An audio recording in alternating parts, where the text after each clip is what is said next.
প্রিয় দর্শক, প্রীতি নিন, শুভেচ্ছা নিন। আজকে আমরা যৌথভাবে কথা বলবো। আজকে আমি কথা বলবো না, মূলত আমি কথা শুনবো আপনাদের সঙ্গে। এই মুহূর্তে আমাদের এই কথা বলবার জন্য উপস্থিত আছেন। নমস্কার, আমি তরুণ ঘোষ। আমাদের এখানে মশাই, আমি ঠান্ডা ভালোবাসি, কিন্তু আমি ঠান্ডায় জবুথবু হয়ে গিয়েছি।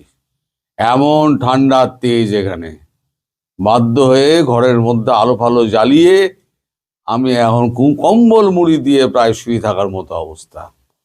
তো এরই মধ্যে তো একটুখানি কোট টোট চাপাতেই হবে, না হলে পরে তো আবার ঠান্ডা লেগে যায়, আমার আরো গলার সমস্যা আছে। তো যাই হোক, আমি যে গতকালকে বলেছিলাম আজকে আমি জানাবো যে কি করে শেখ হাসিনাকে ফিরিয়ে দেওয়া হবে, সেই প্রসঙ্গটা আমি আপনাদের বলবো। কিন্তু গতকালকে আপনাদের পুলিশের আইজিপি, তার নাম হচ্ছে মোহাম্মদ বাহারুল, তিনি বলেছেন যে ভারতবর্ষ থেকে সমস্ত তথ্য উপাত্ত যা দেখানো হচ্ছে তার উপরে আমরা নজর রাখছি। ডিজিএফআই তো নজর রাখছেই, সেখানেও তো বুদ্ধিমান মানুষের অভাব নেই। তো সেই সমস্ত তথ্য উপাত্ত তারা নজর রাখছে এবং সেই অনুযায়ী তারা ব্যবস্থা নিচ্ছে। ফলে এই মুহূর্তে যদি আমি ওই প্ল্যানিং এর কথা বলি, তাহলে সবটা আমাদের শত্রুপক্ষের কাছে চলে যাবে। সেক্ষেত্রে আমার এখন এটা বলা উচিত হবে না বলে আমি সিদ্ধান্ত নিয়েছি। তাই আমি অন্য খবরের দিকে আপনাকে নিয়ে যাচ্ছি। সেই খবরগুলো খুব ইন্টারেস্টিং, ভীষণ ইন্টারেস্টিং খবর। এক হচ্ছে আপনাদের এই যে ডিফেন্স প্যাক্ট, যেটা আমি ফাঁস করলাম যে ডিলটা হচ্ছে না, এই ডিলটা না হওয়ার কারণে এখন পাকিস্তান খুব নড়ে চড়ে বসেছে যে এমন একটা সুযোগ হাতছাড়া যদি হয়, তাহলে পরে তো পাকিস্তানের হাত থেকে একটা বড় অস্ত্র বেরিয়ে গেল। তাই কালকে তড়িঘড়ি পাঠানো হয়েছিল পাকিস্তান, আপনাদের বাংলাদেশে পাকিস্তানের যে রাষ্ট্রদূত, হাই কমিশনার ইমরান হায়দারকে ইউনুসের কাছে। তো ইউনুসের সঙ্গে ইমরান হায়দারের 4:30 দেখা হয়। 4:30 থেকে 4:45 এরকম সময় হবে, 4:30 পৌনে 5টা নাগাদ দেখা হয়। দেখা হওয়ার পরেতে আমাদের এই ইমরান হায়দার, পাকিস্তানি হাই কমিশনার, তিনি বলেন যে ঢাকা আর একবার এই ডিফেন্স প্যাক্টটা নিয়ে বিবেচনা করুক। ডিফেন্স প্যাক্টটা না হলে পরে আমাদের দু দেশের পক্ষে ক্ষতিকর অবস্থা হবে এবং বাংলাদেশের যা সামরিক অবস্থা, তাতে বাংলাদেশ ভারতের কাছে খুব একটা সুরক্ষিত নয় মিলিটারিলি। এখন পাকিস্তান মিলিটারিলি কি সুরক্ষা দেবে? যখন পাকিস্তানকে মারলাম, সব তো একেবারে গুঁড়িয়ে দিলাম, তখন তো একটা প্লেনও উড়লো না, একটা মিসাইলও উড়লো না, সব তো উড়লো না বলবো না, উড়েছে, কিন্তু ভারতবর্ষ সবকটা আকাশেই ধ্বংস করে দিয়েছে। ফলে আপনাদের এখান থেকে যেগুলো বলা হচ্ছে না, আমাদের জন্য পাকিস্তান মিসাইল মারবে, ভুলে যান। নিজের দেশ বাঁচাতে পারে না। সেনাপ্রধান হেরে যাওয়ার পর ফিল্ড মার্শাল হয়ে গেছে। তা ফিল্ড মার্শাল সে আসিম মুনির, তিনি গিয়ে মারিয়াম বাংকারে তিনি আশ্রয় নিয়েছিলেন। এবারে তিনি 250 ফিট নিচে নিজস্ব বাংকারে তিনি আশ্রয় নেবেন বলে ঠিক করেছেন এবং বাংকারও নির্মাণ হয়ে গিয়েছে। কারণ ভারত খুব শিগগিরই আবার মারবে, এবার মেরে একেবারে গাজা বানিয়ে দেবে। তার সঙ্গে সঙ্গে পড়বে বাংলাদেশ, যদি না সমস্ত কিছু শোধরায় যেগুলো বলা হয়েছে। অজিত দোভাল আবার একটা হুমকি দিয়েছেন, সেই প্রসঙ্গে আমি পরে আসছি। এখন যখন কথাবার্তা হচ্ছে ইমরান হায়দারের সঙ্গে, তখন ইমরান হায়দার বাধ্য হয়ে পাকিস্তানের যিনি উপপ্রধানমন্ত্রী ইশাক দার, তাকে ফোন করেন। ফোন করে তার সঙ্গে ডক্টর ইউনুসের কথা বলান। ডক্টর ইউনুস তাকেও বলেন যে না, আমরা এটা এখন করতে পারবো না, পরবর্তী নির্বাচিত সরকার যে আসবে তারা বিচার বিবেচনা করে করবে, we are in lot of pressure. শুধু এই কথাটা উনি বারবার আউড়ে গেছেন, যতবার অনুরোধ এসছে ততবার একটাই কথা হয়ে গেছে, ও বলে গেছেন উনি, we have a lot of pressure. তারপরেতে তারা ব্যর্থ মনোরথ হয়ে ফিরে যায়। এবার পরের খবরটা হলো, এই যে কেরানীগঞ্জে যে মাদ্রাসায় যে বোমা বিস্ফোরণ হলো, তাতে 5 জন যে মারা গিয়েছে, এই 5 জনের শরীরে অঙ্গ প্রত্যঙ্গ পুরো বিচ্ছিন্ন হয়ে গিয়েছে।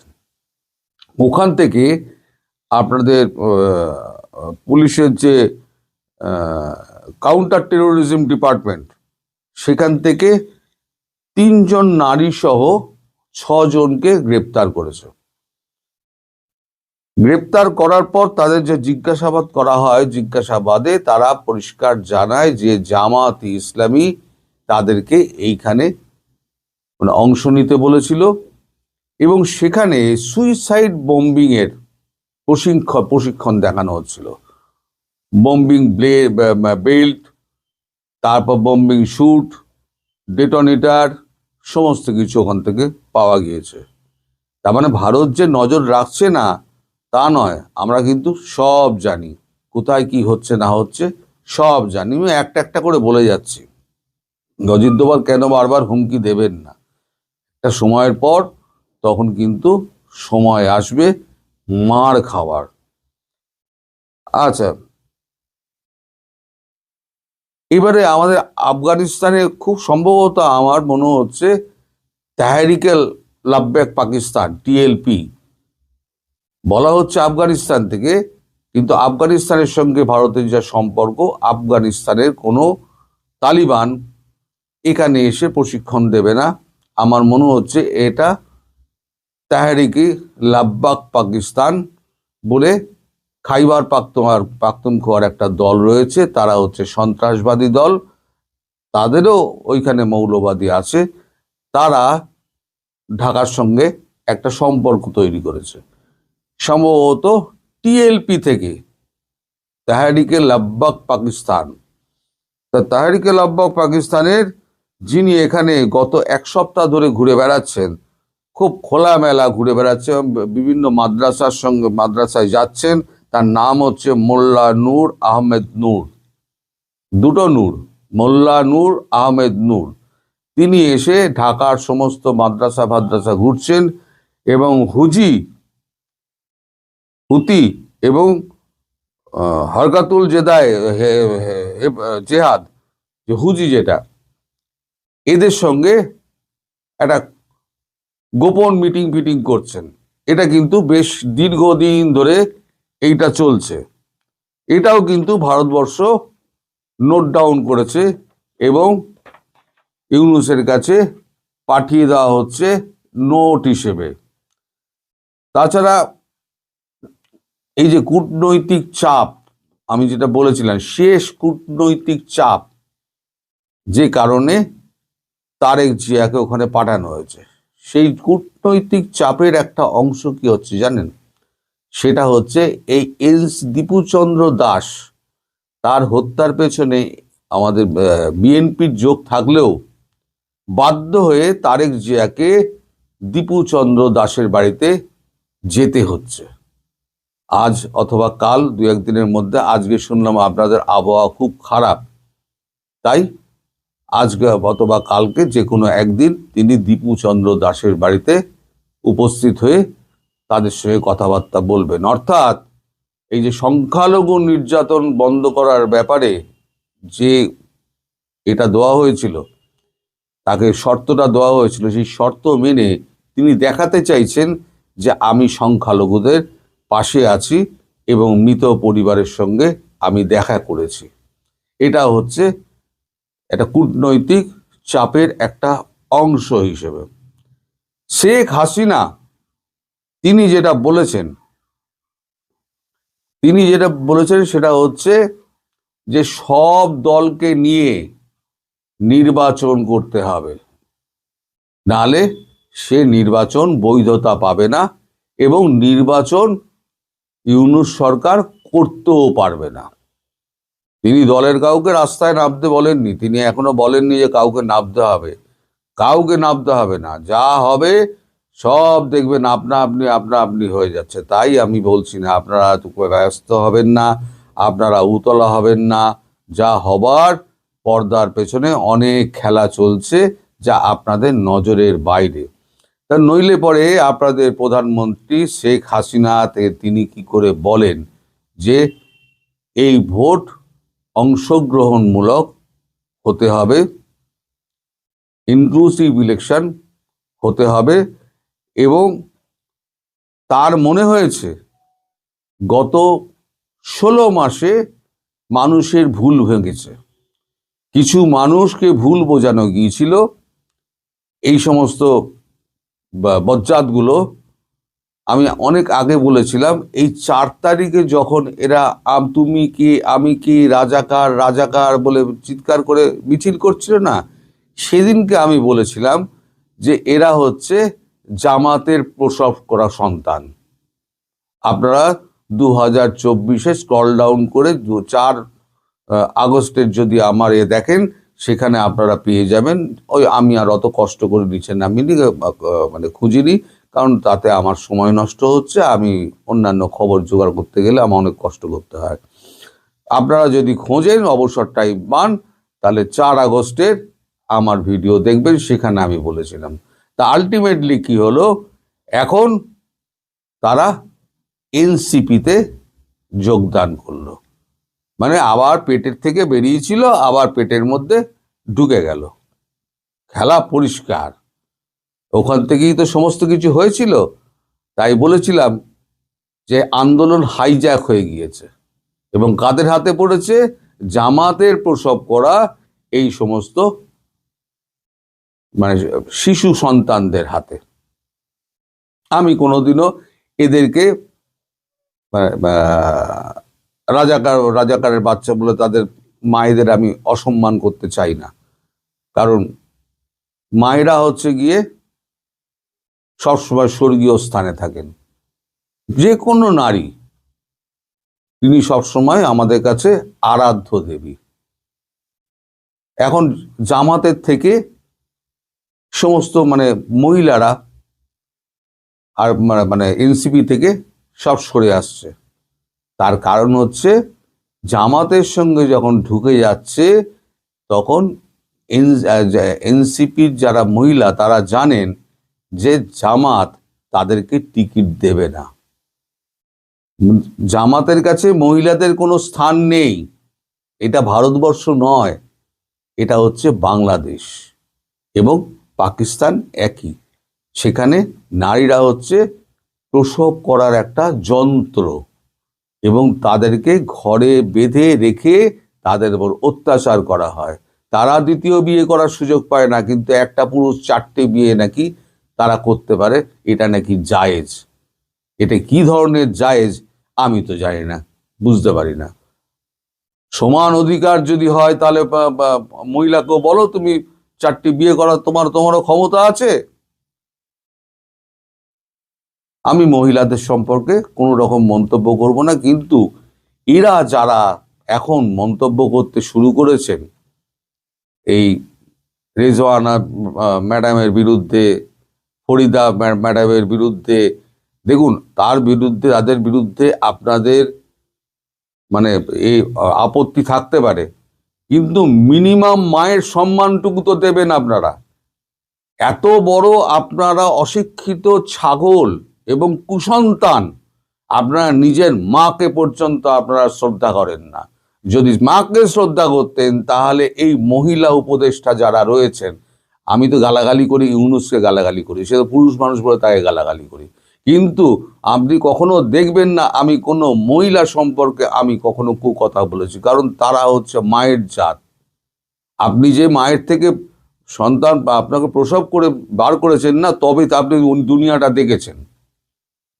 আর 71-এর স্বাধীনতা যদি না থাকতো, তাহলে পরে আপনাদের আজকে পাকিস্তানি সৈনিকদের আজকেও বুটের লাথি খেতে হতো। সেই 71-কে আপনারা অস্বীকার করেন। আপনারা জানোয়ারের জানোয়ার, অধমেরও অধম। তো যাই হোক, এখন এই আমির খুসরু গতকালকে দেখা করেছিলেন, মানে বিএনপির আমির খুসরু দেখা করেছিলেন ইউনূসের সঙ্গে গিয়ে আবার একটা ডোজ দিয়ে এসছেন যে জামাতের সঙ্গে আপনারা যে এই দলটল পাকিয়ে এই সমস্ত কুকাণ্ড ঘটিয়ে বেড়াচ্ছেন, এই এখানে এখানে হুতি, এখানে হুজি, তারপরে আপনার ওই তাহরিকে লাব্বেক টিএলপি, তারা আসছে, এসে এখানে ঢুকছে, এর ফলাফল যা হবে তা কিন্তু আপনাকে ভুগতে হবে, আমরা দায় নেব না। আর আমির খুসরোর সঙ্গে কিন্তু ভারতবর্ষের সম্পর্ক ভালো, এটা আপনারা জানেন, কারণ আমির খুসরো এসে কিন্তু মাঝে মাঝে এসে আমাদের অমিত শাহের সঙ্গে দেখা করেন। এ নিয়ে আমি একটা ভিডিও করেছিলাম। আবার সেই ভিডিওটাকে আবার এআই ভার্সন করে আমায় বদনাম করার জন্য একজন আমাকে মানে একটা ভিডিও বানিয়েছিল। তা মানুষ সাময়িকভাবে বাংবু, তো সাময়িকভাবে বোকা বোকা বনে, তারা অন্তত 10,000 কি 20,000 আমাকে আনসাবস্ক্রাইব করে চলে গিয়েছে। যারা দেখবে না, যারা এটুকু বোঝার ক্ষমতা নেই যে একটা মানুষ একটা ছবি দিয়ে করছে, সেইটাকে ভুল প্রমাণিত করা এআই দিয়ে। তো যাই হোক, এটা জামাতই করেছিল। তো তারপরে তো মানুষ আবার তাদের ভুল বুঝতে পেরেছে। এখন মানুষ সবসময় স্রোতের সঙ্গে চলে, তো তার স্রোতের সঙ্গে চলতে গিয়ে এই জিনিসটা হয়েছিল। তো আলটিমেটলি যেটা দাঁড়াচ্ছে সেটা হচ্ছে কূটনৈতিক যে প্রেশার মানে তারেক রহমানের ওপরে রয়েছে, সেই কূটনৈতিক প্রেশারে তারেক রহমান ধীরে ধীরে তার কাজকর্ম শুরু করছে এবং বিএনপি পুরো ইউনূসের ওপরে পুরো চাপ সৃষ্টি করছে যাতে জামাতের থেকে সংস্রব দূরে রাখো। জামাতের সঙ্গে প্ল্যান করে যে কাণ্ডগুলো করছো তার ফল ভোগতে হবে ইউনূস দেশকে। ইউনূস কিন্তু তখন পালাতে পারবেন না এবং তখন বলতে পারবেন না আমি কিছু জানি না, এই কথাটা ডক্টর ইউনূস বলতে পারবেন না। তিনি দেশে বিদেশে বিলিয়ন বিলিয়ন ডলারের সম্পত্তি করে রেখে দিয়েছেন। আমি ফ্রান্স থেকে খবর পেয়েছি, আমি এ নিয়ে পরে খবর করব। শুধু একটা বিল্ডিংই আছে 20 বিলিয়নের, একটা বিল্ডিং।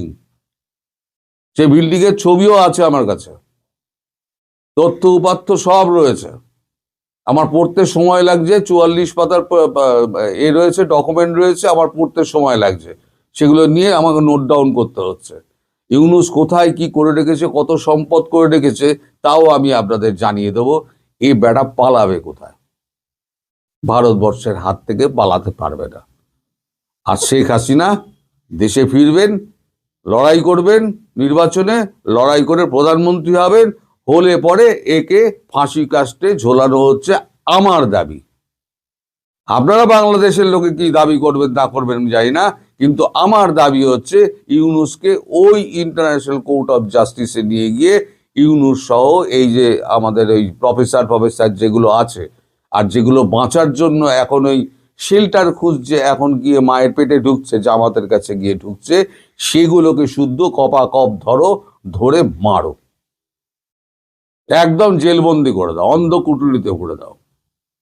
আর ভারতীয় সৈনিক যদি ওখানে নামে তাহলে পরে খুঁজে খুঁজে বার করে নেবে এবং টেনে টেনে বার করে, তখন দেখবে না কে জামাত আর কে বিএনপি আর কে অমুক, তখন কিন্তু কারো কোনো মাফ নেই। সুতরাং সবাই একটু করে যারা করছে সাবধানে থাকবেন, ধৈর্যের একটা সীমা আছে, একটা শেষ চান্স একটা বাংলাদেশকে দিচ্ছে, ইউনূসকে দিচ্ছেন ভারতের প্রধানমন্ত্রী নরেন্দ্র মোদী। শুধরে যাও অথবা পরিণাম ভোগার জন্য প্রস্তুত থাকো। সবাই ভালো থাকবেন, সুস্থ থাকবেন এবং সাবধানে থাকবেন। নমস্কার।